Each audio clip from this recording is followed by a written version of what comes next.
అయ్యా బాబు, నీ 11 మంది ఎమ్మెల్యేలు ఉత్తములు అని చెప్పేసి నువ్వు సంకలేగరేసుకుంటే సరిపోదు. నువ్వే పెద్ద డాను, నువ్వే పెద్ద అక్కడ మాఫియా నడుపుతా ఉన్నావు. ఎవరినంటావు నువ్వు? 11 మంది ఎమ్మెల్యేలతో మద్యం దుకాణాలతో దొంగసారా కాపిచ్చి మహిళల పుస్తులు తెంపే ప్రభుత్వం ఏదైనా ఉందంటే వైఎస్ఆర్సీపీ ప్రభుత్వేనండి. ఈ జోగి రమేష్ గారిని అసలు వదలకూడదు. నిన్నగాక మొన్న వెళ్ళొచ్చాడు, మళ్ళీ బుద్ధి లేకుండా సిగ్గు లేకుండా మళ్ళీ రైతుల్ని పరామర్శిస్తా. నువ్వేం పీకారా మీరు రైతులు పరామర్శించడానికి? ఏం చెప్పినా నమ్మటానికి ఇక్కడ ఎవరు చెవులో పూలు పెట్టుకునే మాదిరి లేరండి. జగన్మోహన్ రెడ్డి ఇదే చెప్తా ఉన్నావు. నువ్వే పరిపాలన చేత కానీ ఒక వికలాంగుడివే చెప్పాలంటే. ఎవరో స్క్రిప్ట్ తీసుకొచ్చి చదివించుకొని అక్కడ ఏంటంటే పిచ్చి పిచ్చిగా మాట్లాడడం కరెక్ట్ కాదు. అది ఒక పరిపాలన దక్షత అంటే కూటమి ప్రభుత్వమే. జగన్మోహన్ రెడ్డి హయాంలో అంతకు ముందు ప్రజలకి ఇది లేదు, రక్షణ లేదు. ఇప్పుడు నేనేదో చేస్తానని చెప్పేసి ఒక పక్కన గాడిదలు మనం చూసాం. జంతువులు కూడా అడ్డగోలుగా చంపేస్తా ఉన్నాడు. ప్రజలు చచ్చిపోతా ఉన్నారు, జంతువుల్ని చంపేస్తా ఉన్నారు. మీరెందుకురా బాబు? ఇంకా మీదే ఒక రక్త చరిత్ర అంటే మీదే మావి గన్ రక్త చరిత్ర టైటిల్ పెట్టుకో, నీ కరెక్ట్ గా సూట్ అయిపోద్ది. వాళ్ళ తాతగారు, వాళ్ళ తండ్రి గారు, లేకపోతే మొన్న వివేకానంద రెడ్డి గారు, ఈ హత్యలన్నిటికీ వెనక చంద్రబాబు గారే ఉన్నారు. బాబు గొడ్డలో పెట్టి నీ బాబాయ్ నువ్వే చంపుకున్న ఘనత నీది ఏంటి? నీ అమ్మని, నీ చెల్లిని రోడ్డు మీద పడేసిన ఘనత నీది. ఎవరినంటావయ్యా? నీ తండ్రి హెలికాప్టర్ మీద వెళ్తే ఏదో ఆయనకి అలా రాసి పెట్టాడు దేవుడు, అలా జరిగిపోయింది. దానికి అది కూడా నువ్వే నారా చంద్రబాబు నాయుడు గారు చేశారంటే ఎట్ట కుదిరిద్ది? ఇంకా నీకు మానసికంగా జబ్బు ఉన్నట్టేగా, నిర్ధారణ అయినట్టేగా. జనాలు నవ్వుతా ఉన్నారు. జగన్మోహన్ రెడ్డి నువ్వు ప్రెస్ మీట్లకు పెట్టినా సరే నమ్మే విధంగా అయితే ఏమి లేవండి. అదేమంటే రాజధానికి సంబంధించి అసలు ఇప్పుడు కాదు, భవిష్యత్తులో కూడా రాజధాని కట్టలేడు ఆయన. దమ్ము లేని నాయకుడు ఇలాంటి సొల్లు కబుర్లే చెప్తాడండి. నీకు దమ్ము లేదు. గతంలో నిన్ను గెలిపించారు 151 సీట్లు పెట్టి. నువ్వేం చేసావు? 3 ముక్కలాట రాజధాని చెప్పేసి మార్చేసావు. అడ్డగోలుగా ఎక్కడ పడితే అక్కడ కబ్జాలు చేసావు. అడ్డగోలుగా రాష్ట్రాన్ని దోచేసావు. మా చంద్రబాబు నాయుడు గారు 25 సంవత్సరాల వయసు కుర్రోళ్ళగా పనిచేస్తున్నాడండి అక్కడ ఆంధ్రప్రదేశ్ జనాలకి. నువ్వు రా, నెల నెల పెన్షన్ ఇస్తా ఉన్నాడు. ప్రతి ఇంటి దగ్గరికి వెళ్ళి ఒక ఇల్లు బాగుపడుతుందా లేదా, అక్కడ ఇల్లు లేకపోతే ఇల్లు కట్టొస్తున్నాడు. వాళ్ళకి ఉద్యోగాలు లేవా? మీకేం కావాలని చెప్పేసి పక్కన పెట్టి స్టేజ్ మీద పిలిచి మరీ ఆయన పక్కన పెట్టుకొని అమ్మా మీ ప్రాబ్లం ఏంటి అని సాల్వ్ చేసే వ్యక్తి నారా చంద్రబాబు నాయుడు గారు. అన్ని కంపెనీలు నిన్నగాక మొన్న చిత్తూరులో కియా కంపెనీ తీసుకొచ్చారు. రాయలసీమ రత్నాలసీమగా అసలు దేశం గర్వించే విధంగా ఆయన యుద్ధ విమానాలు పారిశ్రామికవేత్తలు తీసుకొచ్చారు. ఉద్యోగాలు అంటారా? మా నారా లోకేష్ గారు యువగలం అప్పుడే 20 లక్షల ఉద్యోగాలు ఇస్తానని చెప్పేసి ఆయన ఘంటాపదంగా చెప్పాడు. 20 లక్షల ఉద్యోగాలు. రేపు యుద్ధ విమానాలు వస్తే దాదాపు 7,000 మంది కన్నా ఉద్యోగాలు వస్తాయండి. ఏంటి? చదువుకునే పిల్లలు ఉండాలే గాని చదువుకునే పిల్లలు యువత పెరుగుతా ఉంది. గతంలో మనం చూసాం ప్రభుత్వ స్కూళ్ళల్లో పిల్లలు 10వ తరగతి అసలు తప్పిదాలు మనం చూసాం గత ప్రభుత్వంలో ఏం లేకుండా. ఇప్పుడు నారా లోకేష్ బాబు గారు ఇంత విద్యార్థులకి ఇంత ఉత్తీర్ణత స్థాయిలో ఒక్కొక్కళ్ళు గుర్తించి నిన్నగాక మన ఎన్టీఆర్ జిల్లా ఎంతమంది పిల్లలకి సన్మానాలు చేసి వాళ్ళ పక్కన భోజన కార్యక్రమాలు చేసుకొని ఈయన అంత చక్కగా విద్యాశాఖ మంత్రి ఒక పక్కన ఇలా నడిపిస్తా ఉన్నాడు. అదేంటే మా తాత రాజారెడ్డిని చంపింది, లేకపోతే ఆయన తండ్రి రాజశేఖర రెడ్డి మరణంలో కానీ, లేదా సొంత బాబాయ్ వివేకానంద రెడ్డి గారి హత్య, ఇవన్నీ కూడా తెలుగుదేశం హయాంలో జరిగి లేకపోతే చంద్రబాబు నాయుడు గారు చేయించారు అన్నట్టు మాట్లాడుతున్నాడు. అసలు ఏంటి నిజంగా వాటి వెనక చంద్రబాబు నాయుడు గారి పేరు అసలు ఉందంటారా? ఎట్లా చూడాలి ఆయన మాట్లాడే మాటలు? జగన్మోహన్ రెడ్డి గారు 2019 నుంచి 24 దాకా అధికారంలో ఉన్నాడు కదండి. గాడిదలు కాసాడా? ఇవన్నీ చంద్రబాబు చేస్తే అసలు ఏం చేయని వాళ్ళనేమో ఆ కేసు ఈ కేసు అని చెప్పి లోన్ వేయించాడు తెలుగుదేశం వాళ్ళని. అవునా? సొంత బాబాయిని, సొంత తాతని, సొంత మనుషుల్ని చంపేస్తే ఊరుకుంటాడా? అసలు అయినా చంద్రబాబు గారికి ఇలాంటి హత్య రాజకీయాలు ఆయనకి పడవండి. ఆయనకి ఏంటంటే ప్రశాంతంగా అధికారంలో ఉంటే రాష్ట్రం డెవలప్మెంటు, సంక్షేమం అని చూసుకుంటాడు. ఒక విధంగా చూస్తే పార్టీని కూడా మర్చిపోతాడు ఆయన చంద్రబాబు గారు. ఓన్లీ రాష్ట్రం, స్టేట్ డెవలప్మెంట్. కానీ మహానుభావుడు ఈ మనవడు వచ్చి ఏం చేశాడు? 5 సంవత్సరాలు మొత్తం ఇష్టారాజ్యంగా దోచేశాడు. ఏంటి అలా బాబాయిని చంపించేసి, అప్పుడు చచ్చిపోయింది తెలుగుదేశం గవర్నమెంట్లోనే, కానీ చంపించింది మనోడని చెప్పి ఆల్రెడీ ఇప్పుడు దాకా కేసులు నడుస్తున్నాయి. ఏంటి 5 సంవత్సరాలు ముఖ్యమంత్రిగా ఉన్నప్పుడు ఆయన సునీత గారు అనుకుంటా, ఆమె కూతురు, ఆయన కూతురు, ఆమె తిరగని మెట్లు లేదు ఏ జగన్మోహన్ రెడ్డి దగ్గరికి, కనీసం దగ్గరికి కూడా రానివ్వాల. ఆ తర్వాత రోమర్స్ ఏమి వచ్చినాయి? నువ్వు కాముగా ఉంటే ప్రశాంతంగా ఉండు, లేదంటే అవినాష్ రెడ్డి బీజేపీలోకి వెళ్ళిపోయి ఇది అవుతాడు, అది ఇది తేడా వస్తుంది నీకు అన్నాడు. కొన్ని రోజుల తర్వాత ఏం జరిగింది? వీళ్ళ పార్టీ వాళ్ళతో ఏం ప్రెస్ మీట్ పెట్టించాడు?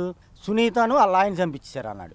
అంటే ఈ మాటలను బట్టి ఈ ప్రెస్ మీట్లు బట్టి ఏమో అర్థమవుతుంది. కొన్ని రోజుల తర్వాత ఏమన్నాడు, ఈయనకి అక్రమ సంబంధం ఉంది, వాళ్ళు ఏమైనా చంపించారేమో అన్నాడు. ఇన్ని డ్రామాలు ఆడాడు సొంత బాబాయ్ మీదే. ఆడేవాడికి ఒక పక్క షర్మిల కొద్దిగా సపోర్ట్ ఇవ్వబట్టి సునీతకి కొద్దిగా గట్టి ఎక్కేసేసి వాస్తవాలు తెలిసి సుప్రీంకోర్టు మెట్టు దాకా వెళ్ళింది. అదేమంటే హరికృష్ణ గారు చనిపోయినప్పుడు చంద్రబాబు నాయుడు గారు వెళ్ళి కేటీఆర్తో ఏదో పొత్తు గురించి మాట్లాడాడు, శవరాజకీయాలు చేసింది చంద్రబాబు అది అని చెప్పి మాట్లాడతాడు. నిజంగా శవరాజకీయాలు చేసింది ఎవరైనా తండ్రి శవాన్ని పక్కన పెట్టి? ఏమంటే హరికృష్ణ గారు చనిపోయినప్పుడు ముఖ్యమంత్రి ఎవరు? ఇక రాజశేఖర రెడ్డి గారు. అవును. అప్పుడు ఉమ్మడి ఆంధ్రప్రదేశ్. ఆయన చనిపోయినప్పుడు ఏంటంటే కొద్దిగా సపోర్ట్గా వాళ్ళందరూ వచ్చారు కాబట్టి శవం దగ్గరికి వెళ్ళారు కాబట్టి మంచి చెడు మాట్లాడుకుంటారు. ఈయన ఏదో వచ్చి సేవలో చెప్పినట్టు ఏది పొత్తు కోసం వచ్చాడని, అప్పుడు పొత్తు అవసరం ఏముంది వాళ్ళకి? అసలు తండ్రిని చనిపోయిన తర్వాత శవాన్ని పక్కన పెట్టుకుని ముఖ్యమంత్రికి సంతకాలు పెట్టించింది ఈ మనిషి. ఏంటి వీళ్ళ పార్టీ వాళ్ళే చెప్పారు, ఈయన మమ్మల్ని పిలిపించి సంతకాలు పెట్టమంటున్నాడు అని. ఎవరో ఈయనకి సపోర్ట్ చేసింది కేవీపీ రామచంద్రరావు, అది అందరికీ తెలిసిన విషయమే. ఏంటి వీళ్ళ బాబాయిని చంపేసి సాక్షి పేపర్లో టైటిల్ పెట్టి ఏమన్నాడు, ఇది నారాసుర రక్త చరిత్ర అని చెప్పి బాబు గారి చేతిలో కత్తి పెట్టి ఐటెం పెట్టారు. ఆ తర్వాత ఏం తేలింది, అవినాష్ రెడ్డి హస్తం ఏంటి. ఆ తర్వాత ఆ చుట్టూ తిరిగి జగను భారతి ఇన్ని పేర్లు వచ్చినాయి. అవినాష్ రెడ్డిని అరెస్ట్ చేస్తానికి వెళ్తే సిబిఐ వాళ్ళు ఏం చేశారు, అప్పట్లో ఇలా గవర్నమెంట్లో లోకల్ పోలీసు మాకు లా అండ్ ఆర్డర్ ప్రాబ్లం వస్తుందని చేతులు ఎత్తిచ్చేశారు.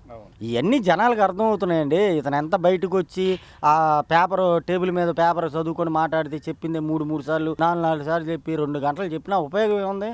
జనాలు నమ్మాలి కదా ఇతని మాటలకి. జగన్మోహన్ రెడ్డి మాయ మాటల వల్లే ఆయన్ని ప్రజలు దించేశారు. ముందు పాయింట్, ఈ కూటమి ప్రభుత్వం నారా లోకేష్ గారు ఈ మంగళగిరి నియోజకవర్గంలో వారు ఎన్నికల మేనిఫెస్టోలో ఏమేమి పెట్టారో అవన్నీ తూచా తప్పకుండా రాష్ట్ర ప్రజలకి, రాష్ట్ర ప్రభుత్వానికి డబ్బులు ఉన్నా లేకపోయినా పెట్టుబడులు తీసుకొచ్చి తను అనుకున్న సిద్ధాంతం కోసం నారా చంద్రబాబు నాయుడు గారు ఈ రాష్ట్రానికి ఈ మంగళగిరి నియోజకవర్గ ప్రజలకి ఎంతో మేలు చేస్తున్నారు. ప్రజలకి ఇవ్వాల్సిన సంక్షేమ పథకాలన్నీ కూడా మహిళలకి ఉచిత బస్సు కానివ్వండి, ప్రతి ఇంటికి 3 బండలు గ్యాస్ బండ్లు ఫ్రీ బండ్లు కానివ్వండి.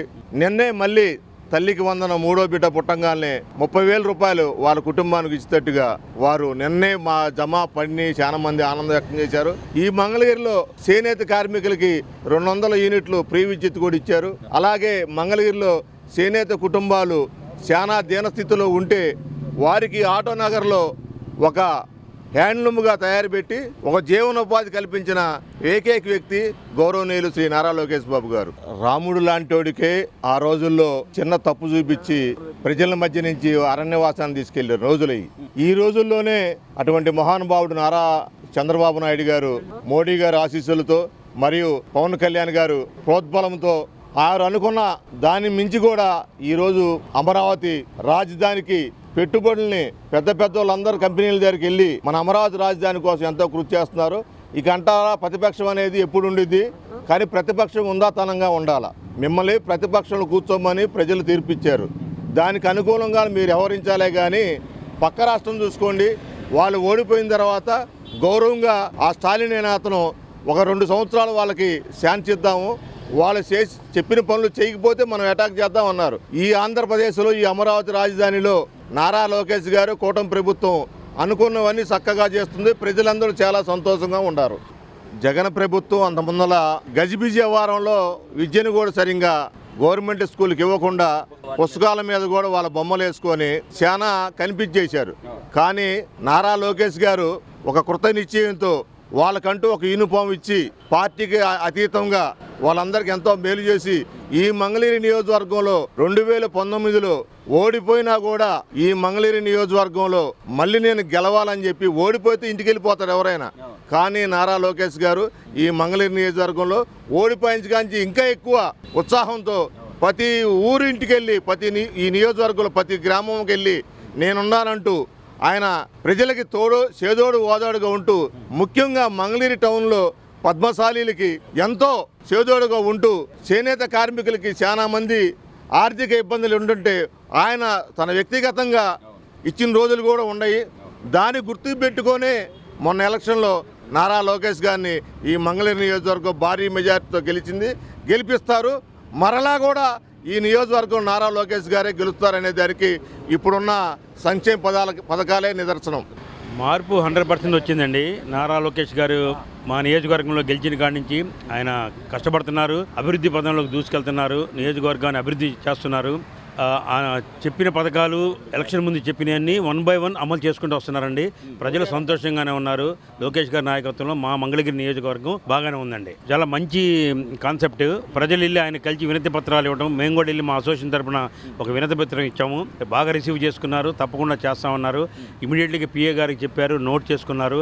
ఆ పని కూడా అభివృద్ధి పదంలో 1 by 1 చేసుకుంటూ వస్తున్నారు. మేమైతే మా నియోజకవర్గం ప్రజలు హ్యాపీగానే ఉన్నామండి. యాక్చువల్గా రెడ్ బుక్ అనేది ఆయన ఎలక్షన్ ముందు వాడారు. ఆ పదం ఎక్కడ కక్ష సాధింపు ప్రభుత్వం చర్యలు అయితే లేవండి ప్రజెంట్.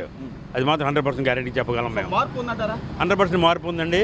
అభివృద్ధి పదంలో దూసుకెళ్తుంది ప్రభుత్వం. ఇంకా ముందుకి చేస్తారని మాకు నమ్మకం ఉందండి.